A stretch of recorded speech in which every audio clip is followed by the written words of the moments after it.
பொதுக்காலம் 20ஆம் வாரம் வியாழக்கிழமை. முதல் வாசகம். நான் உங்களுக்கு புதிய இதயத்தை அருள்வேன், என் ஆவியை உங்களுக்குள் புகுத்துவேன். இறைவாக்கினர் எசேக்கியேல் நூலிலிருந்து வாசகம். அதிகாரம் 36, இறைவசனங்கள் 23 முதல் 28 வரை. இறைவன் கூறுவது: நீங்கள் வேற்றினத்தாரிடையே தீட்டுப்படுத்திய என் மாபெரும் பெயரை நான் புனிதப்படுத்துவேன்.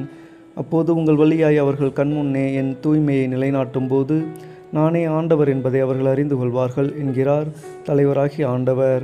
நான் உங்களை வேற்றினத்தாரிடமிருந்து அழைத்து பல நாடுகளிடையே கூட்டி சேர்த்து உங்கள் சொந்த நாட்டிற்கு திரும்ப கொணர்வேன்.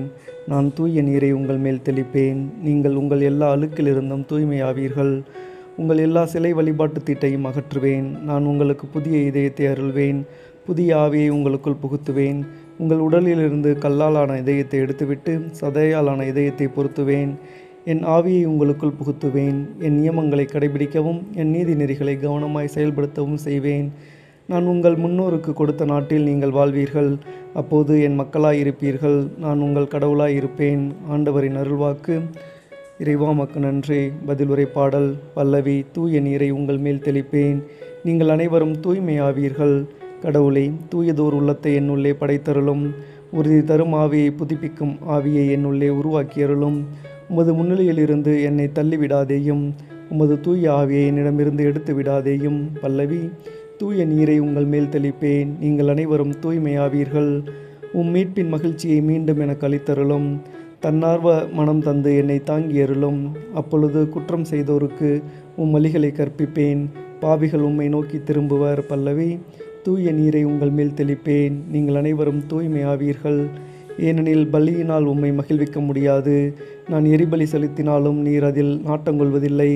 கடவுளுக்கேற்ற பலி நொறுங்கிய நெஞ்சமே. கடவுளே, நொறுங்கிய குற்றமுணர்ந்த உள்ளத்தை நீர் அவமதிப்பதில்லை. பல்லவி. தூய நீரை உங்கள் மேல் தெளிப்பேன், நீங்கள் அனைவரும் தூய்மையாவீர்கள். நற்செய்திக்கு முன் வாழ்த்தொலி. அல்லேலூயா, அல்லேலூயா. இன்று உங்கள் இதயத்தை கடினப்படுத்தி கொள்ளாதீர்கள், மாறாக நீங்கள் அவரது குரலுக்கு செவி கொடுத்தால் எத்துணை நலம். அல்லேலூயா. நற்செய்தி வாசகம். எல்லாரையும் திருமண விருந்துக்கு அழைத்து வாருங்கள். மத்தேயு எழுதிய தூய நற்செய்தியிலிருந்து வாசகம். அதிகாரம் 22, இறை வசனங்கள் 1 முதல் 14 வரை. அக்காலத்தில் இயேசு மீண்டும் உவமைகள் வாயிலாக பேசியது. விண்ணரசை பின்வரும் நிகழ்ச்சிக்கு ஒப்பிடலாம். அரசர் ஒருவர் தம் மகனுக்கு திருமணம் நடத்தினார். திருமணத்திற்கு அழைப்பு பெற்றவர்களை கூட்டிக் கொண்டு வருமாறு அவர் தம் பணியாளர்களை அனுப்பினார். அவர்களோ வர விரும்பவில்லை. மீண்டும் அவர் வேறு பணியாளர்களிடம், நான் விருந்து ஏற்பாடு செய்திருக்கிறேன். காளைகளையும் கொழுத்த கன்றுகளையும் அடித்து சமையல் எல்லாம் தயாராய் உள்ளது. திருமணத்திற்கு வாருங்கள் என அழைப்பு பெற்றவர்களுக்கு கூறுங்கள் என்று சொல்லி அனுப்பினார். அழைப்பு பெற்றவர்களோ அதை பொருட்படுத்தவில்லை. ஒருவர் தம் வயலுக்கு சென்றார், வேறு ஒருவர் தம் கடைக்கு சென்றார். மற்றவர்களோ அவர்களுடைய பணியாளர்களை பிடித்து இழிவுபடுத்தி கொலை செய்தார்கள். அப்பொழுது அரசர் சினமுற்று தம் படையை அனுப்பி அக்கொலையாளிகளை கொன்றொழித்தார். அவர்களுடைய நகரத்தையும் தீக்கிரையாக்கினார். பின்னர் தம் பணியாளர்களிடம், திருமண விருந்து ஏற்பாடாகி உள்ளது, அழைக்க பெற்றவர்களோ தகுதியற்று போனார்கள். எனவே நீங்கள் போய் சாலையோரங்களில் காணும் எல்லோரையும் திருமண விருந்துக்கு அழைத்து வாருங்கள் என்றார்.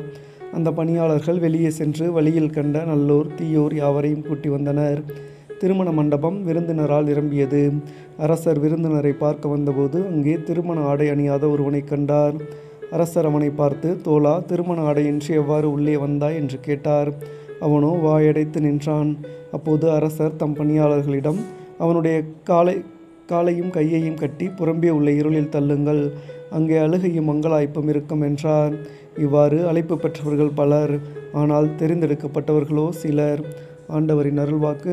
கிறிஸ்துவே உமக்கு புகழ்.